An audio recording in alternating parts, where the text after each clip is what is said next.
Hello សួស្តីអ្នកនរគ្នាឥឡូវខ្ញុំបានមកដល់កំពូលភ្នំអរ៉ាឡៃជាលើកទី1ហើយក៏ជា trip មួយដែលសាហាវបំផុតដែរគឺ challenge ឡើងវិលល្ងាចហើយខ្ញុំដើរឡើងនេះគឺ76ម៉ោងអានេះយើងអត់គិតឈប់ទេណាអ្នកគ្នាខ្ញុំគិតតែឡើងមកទេ76ម៉ោងដោយសារខ្ញុំបែកកង់ច្រើនដែរលើកទី1ហើយហ៊ានលេងមួយភ្នំអរ៉ាល់ទៀតភ្នំដែលខ្ពស់ជាងគេនៅស្រុកខ្មែរហ្នឹងហើយឥឡូវប្រហែលជាម៉ោង3:20ខ្ញុំនឹងចុះទៅវិញហើយរត់ចុះទៅវិញចាំមើលហើយថ្ងៃនេះដែរគឺមានបានយកពិលយកអីមកទេចាំមើលពិលទូរស័ព្ទហ្នឹងហើយយប់នេះ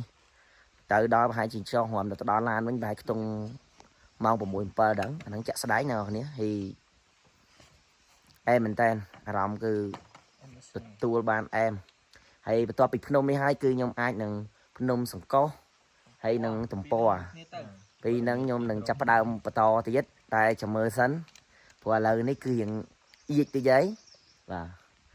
ហើយនេះស្មាត់ចូលរួមបាទនាំខ្ញុំឲ្យស្គាល់ភ្នំហើយនាំឲ្យខ្ញុំអៀកតែម្ដងបាទអើអែមែនតើ